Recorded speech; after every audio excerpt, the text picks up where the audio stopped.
Hello students, in the last class already I explained about the Bohr's atomic model. In that atomic model already we seen about the distribution of electrons, मतलब shell wise electrons का distribution. यहाँ पर भी हम distribution of electron पढ़ेंगे systematically. Bohr's model में हमने पढ़ा था कि nucleus is in the centre and electrons which is negatively charged particles revolve around the nucleus, but they revolve in a definite shell or the orbit, है ना, जो stability को रिप्रेजेंट करता है. बोर्स का जो एटॉमिक मॉडल था वो स्टेबिलिटी को रिप्रेजेंट करता है. बोर ने क्या बोला था कि इलेक्ट्रॉन्स ये एक डेफिनाइट ऑर्बिट में रिवॉल्व करते हैं अराउंड द न्यूक्लियस. ठीक है, और उस इलेक्ट्रॉन का एक डेफिनाइट एनर्जी लेवल होता है, एक पर्टिकुलर ऑर्बिट का डेफिनाइट एनर्जी लेवल होता है, और उस ऑर्बिट में आने वाले जितने इलेक्ट्रॉन्स हैं उनका एक डेफिनाइट एनर्जी लेवल होता है. यहाँ देखो मैं बता देती हूँ आपको. अपन ने देखा था कि न्यूक्लियस क्या है इन द सेंटर, जो पॉजिटिवली चार्ज है, और जो इलेक्ट्रॉन्स हैं वो एक डेफिनाइट ऑर्बिट में रिवॉल्व करते हैं. ठीक है, ये हमने बोर्स एटॉमिक मॉडल में देखा था कि वो एक डेफिनाइट ऑर्बिट में रिवॉल्व करते हैं. ठीक है, तो हम लोगों ने लास्ट टाइम देखा था कि जो ऑर्बिट्स हैं उसको जो बोर हैं उन्होंने, नील्स बोर है, उन्होंने क्या किया था, एक डेफिनाइट सीक्वेंस में अरेंज था और उसको ऑर्डर क्या बोलेंगे हम, उसको एक पर्टिकुलर सिंबल दिया था, है ना. फर्स्ट जो शेल है उसको सिंबल दिया था के, देन सेकेंड को सिंबल दिया था एल. फर्स्ट शेल जिसको हम ऑर्डर वाइज या नंबर से रिप्रेजेंट करेंगे 1. सेकेंड जो शेल है वो है 2, दैट इज एल. फिर थर्ड शेल है एम, है ना, जो थर्ड शेल होती है एम, और जो फोर्थ शेल है उसको रिप्रेजेंट किया था एन. ये फोर्थ शेल है. तो ये ऑर्बिट में इलेक्ट्रॉन्स पर्टिकुलर ऑर्बिट में रिवॉल्व करते हैं.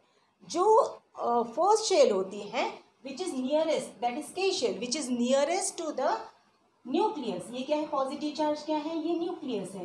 जो न्यूक्लियस के नियरेस्ट होता है उसमें सबसे लो एनर्जी होती है, एंड जो एनर्जी लेवल है वो इंक्रीज होता है first shell to second, second to third, and third to fourth. मतलब फोर्थ जो लेवल है उसमें सबसे ज़्यादा एनर्जी होगी विच इज़ वेरी एक्टिव, है ना. तो हमको आज हम क्या पढ़ने वाले हैं, डिस्ट्रीब्यूशन ऑफ इलेक्ट्रॉन्स. आज हम पढ़ेंगे डिस्ट्रीब्यूशन ऑफ इलेक्ट्रॉन्स, कि इलेक्ट्रॉन्स का डिस्ट्रीब्यूशन शेल वाइज या ऑर्बिट वाइज.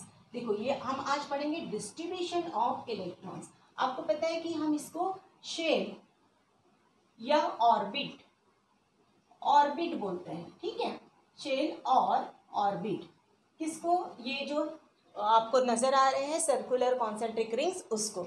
तो according to the Bohr's model ये बोर्स का एक स्टेबल न्यूक्लियस का स्टेबल एटम जो है उसका डायग्राम है. अब यहाँ पर देखो डिस्ट्रीब्यूशन ऑफ इलेक्ट्रॉन्स कैसे होगा, इसका हम कैसे इलेक्ट्रॉन्स को ऑर्बिट वाइज डिस्ट्रीब्यूट करते हैं. पहला ऑर्बिट जो है इसको हमने किससे रिप्रेजेंट किया, के से, है ना. तो नंबर एन, यहाँ पर ये जो एन रिप्रेजेंट हो रहा है, एन का मतलब है नंबर ऑफ दैट ऑर्बिट. ठीक है, यहाँ पर हम देखो ये चार्ट, देखो आपकी बुक में ये चार्ट दिया हुआ है, इसको आपको कंप्लीट करना है. आप अपनी बुक जब पढ़ते हैं तो आप अपनी बुक साथ में रखेंगे. बुक में आपको क्या दिया है, शेल वाले टॉपिक में सिंबल, और एन जो दिया है, एन ये उसके ऑर्डिनल नंबर्स को रिप्रेजेंट करता है, मतलब नंबर ऑफ शेल को रिप्रेजेंट करता है.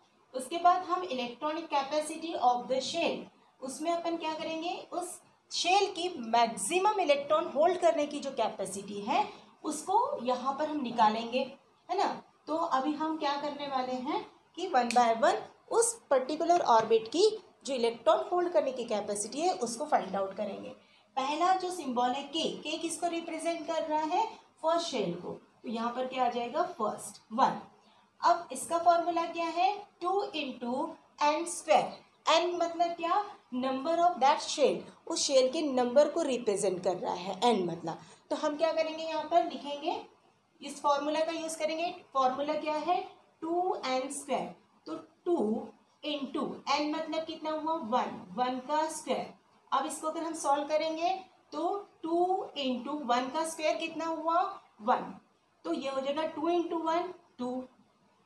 ठीक है, ऐसे ही हम दूसरा देखेंगे कि एल एल का जो शेल नंबर है 2 सेकेंड नंबर में, तो यहाँ फॉर्मूले में वैल्यू पुट करेंगे 2 into 2 square is equal to 2 into 2 का स्क्वायर कितना हुआ 4 इज इक्वल टू 8। ठीक है, तो इसकी मैक्सिमम कैपेसिटी कितनी हुई 8। ठीक है, देन ये फॉर्मूला है और इसका हम टोटल जो आ रहा है वो यहाँ पर भी लिखेंगे। नंबर ऑफ इलेक्ट्रॉन्स कितने आए यहाँ पर 2, यहाँ पर कितने आए हमारे 8। ठीक है, ऐसे ही एम मतलब कौन सा third shape 2 into 3 square 2 into 3 का स्क्वायर कितना हुआ 9 9 इंटू 2 कितना हुआ 18 है ना, मतलब यहाँ पर कितना आया 18। ठीक है, फिर N means 4 2 into 4 square 2 into 4 का स्क्वायर कितना हुआ 16, यहाँ पर कितना आया 32, मतलब टोटल की नंबर ऑफ इलेक्ट्रॉन्स कितने हैं 32। अब ये जो नंबर ऑफ इलेक्ट्रॉन्स दिखा रहे हैं कि ये इंडिकेट करता है कि उस शेल की फर्स्ट शेल की मैक्सिमम कैपेसिटी कितनी है 2 इलेक्ट्रॉन्स को होल्ड करने की, सेकेंड शेल की कितनी है 8 इलेक्ट्रॉन्स को होल्ड करने की, इन अ थर्ड शेल की कैपेसिटी कितनी है 18, फोर्थ शेल की कैपेसिटी कितनी है 32। So in this manner we calculate the maximum capacity of that maximum capacity of electrons or for the particular shell. So the first cell 2 को हम duplet बोलते हैं एंड 8 जहाँ पर होता है उसको ऑक्टेट बोलते हैं। So 2, 8, 18, 32 this is the maximum capacity to hold the electrons in a particular orbit. ठीक है, now the next हम जो टॉपिक पढ़ने वाले हैं कि electronic configuration of elements. Now, what is mean by electronic configuration? Electronic configuration means the shell-wise distribution of electrons is known as a electronic configuration, है ना। अब यहाँ पर इलेक्ट्रॉनिक कॉन्फ़िगरेशन हमको किसी भी एलिमेंट का निकालना है तो shell wise distribution of electrons is known as electronic configuration. तो यहाँ पर आपको देखो आपके बुक में एक चार्ट दिया हुआ है ना, तो इस तरीके से एक चार्ट दिया हुआ है आपके बुक में और आपको उस चार्ट को कंप्लीट करना है। अब यहाँ पर आपको पहले एटम दिया हुआ है, देन एटम का सिंबल दिया हुआ है, this is atom. Then second column में आपको एटम का सिंबल दिया हुआ है, फिर आपको electron number in the atom, कितने टोटल इलेक्ट्रॉन्स प्रेजेंट है उस एटम में वो दिया हुआ है। हम ये बोल सकते हैं उसमें आपको एटॉमिक नंबर दिया हुआ है ना, ये इसका एटॉमिक नंबर बोल सकते हैं हम, दिस इज एटॉमिक नंबर, तो ये इसका एटॉमिक नंबर दिया हुआ है। फिर distribution of electron, shell symbol यहाँ पर KLMN, ये क्या है शेल के सिंबल है और इसके मैक्सिमम कैपेसिटी दी हुई है। के की मैक्सिमम कैपेसिटी हम अभी फॉर्मूले से निकालें 2, एल की है 8, एम की है 18, एन की है 32 ना, this already we calculate from the formula. Okay, now see the distribution of electrons.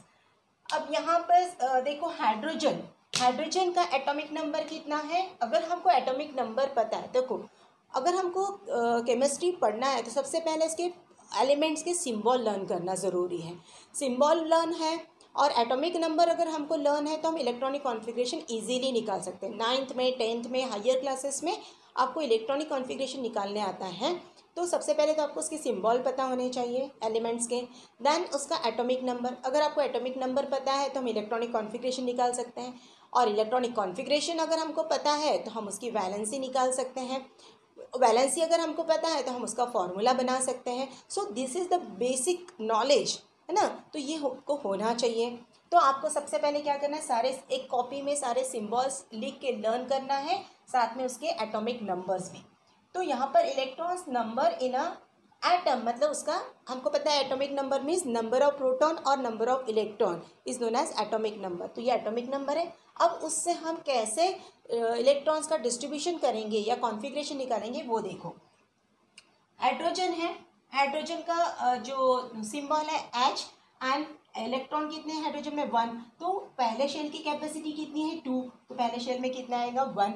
अब दूसरे शेल में तो है ही नहीं उसके पास क्योंकि उसके पास 1 इलेक्ट्रॉन है, तो इसकी मैक्सिमम कैपेसिटी होल्ड करने की कितनी है 2, ओनली 1, तो यहाँ पर क्या आया 1। ठीक है, अब यहाँ पर electronic configuration in the numerical form में लिखना है। अब इसके पास तो 1 इलेक्ट्रॉन है तो इसमें क्या आएगा, सिर्फ यहाँ पर 1 आएगा, मतलब सिर्फ K शेल यहाँ पर इसकी फिल हुई है, वो भी कंप्लीटली नहीं हुई है। देन He में 2 इलेक्ट्रॉन्स हैं, तो पहले शेल की कैपेसिटी कितनी है 2, तो पूरे 2 इलेक्ट्रॉन्स इसमें आ गए। ठीक है, अब यहाँ तो कोई शेल है ही नहीं इसके पास, क्योंकि एक शेल है और उसकी कैपेसिटी 2 है, जिसको हम डुप्लेट बोलते हैं। ये कंप्लीट हो चुकी है, तो यहाँ पर क्या आ जाएगा 2।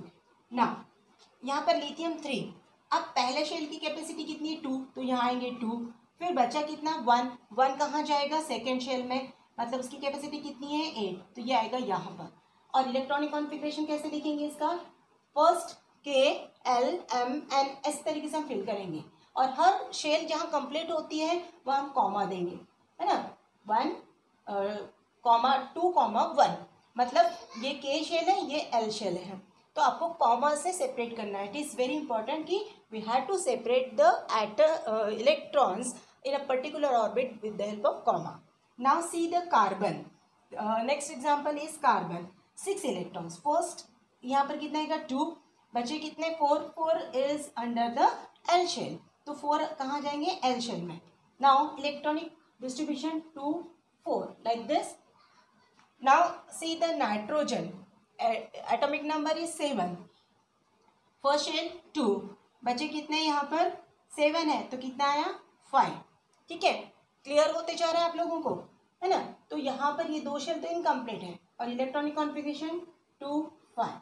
Now see oxygen, here 2 and total 8, so here 2 + 6 8, तो यहाँ पर आएंगे 6, हियर 2 6।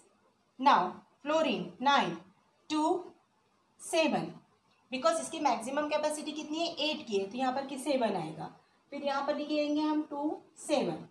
नेक्स्ट है नियॉन, इट इज 2, यहाँ पर आ जाएगा 8। अब यहाँ पर देखो 2 और 8, मतलब ये डुप्लेट भी कंप्लीट हो गया है और ऑक्टेट भी कंप्लीट हो गया है, कंप्लीटली फिल हो गया है, इट इज 2 8।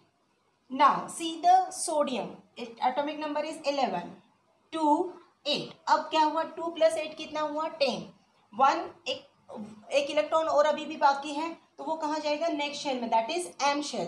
तो यहाँ पर 3 शेल कंप्लीट होगी, तो ये जाएगा 1 यहाँ पर। अब यहाँ पर लिखेंगे कैसे 2 K shell, 8 M shell and 1 in L then M shell. ठीक है, क्लोरीन में टोटल कितने हैं 17, तो यहाँ पर आएगा 2 8 और 7, इलेक्ट्रॉनिक कॉन्फ़िगरेशन हो जाएगा 2 8 एंड 7। ठीक है, अब ये हमारे पास बन गया इलेक्ट्रॉनिक कॉन्फ़िगरेशन, है ना, electronic configuration of elements, electronic configuration का चार्ट। अभी यहाँ पर और 2 एलिमेंट्स दिए हैं आपको, ऑर्गन एंड ब्रोमीन, तो आपको एज अ होमवर्क उसको कंप्लीट करना है। मैं आपको ओरली बता देती हूँ, ऑर्गन का एटॉमिक नंबर है 18, इलेक्ट्रॉनिक डिस्ट्रीब्यूशन हो जाएगा 2 8 8, है ना, ये हो गया ऑर्गन का 2 8 8। दैन ब्रोमीन का एटॉमिक नंबर है 35, उसका इलेक्ट्रॉनिक कॉन्फ़िगरेशन कितना हो जाएगा 2 8 18 7। उसका देखो M शेल की कैपेसिटी M की है 18, तो 2 8 और फिर 18, यहाँ हो गए आपके 3 शेल कंप्लीट। फिर उसके बाद जो बचे हुए इलेक्ट्रॉन्स है किसके ब्रोमीन के, वो जाएंगे आपके लास्ट शेल में N, तो इलेक्ट्रॉनिक कॉन्फ़िगरेशन हो जाएगा 2 8 18 एंड 7। तो ये आपको एज अ होमवर्क कंप्लीट करना है 2। तो ये हमने जो पूरा स्टडी किया, ये था उसका इलेक्ट्रॉनिक कॉन्फ़िगरेशन। अब यहाँ पर एक चीज़ हमको इसके बाद नेक्स्ट हम लोग पढ़ने वाले हैं वैलेंसी एंड वैलेंस इलेक्ट्रॉन्स के बारे में।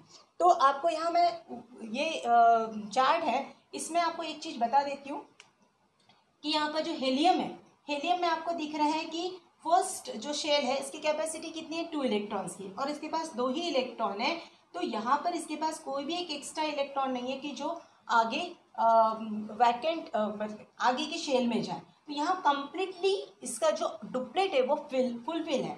तो ये कैसे है, इनर्ट गैस है ना, इनएक्टिव या इनर्ट या नोबल गैस बोलते हैं, क्योंकि इसका जो डुप्लेट है वो टोटली कंप्लीट है। हाइड्रोजन में एक इलेक्ट्रॉन अभी बाकी है कंप्लीट होने के लिए, डुप्लेट कंप्लीट होने के लिए, मतलब इसकी जो कैपेसिटी है उसको कंप्लीट होने के लिए एक इलेक्ट्रॉन की जरूरत है। But in case of helium यहाँ पर डुप्लेट कंप्लीट हो गए।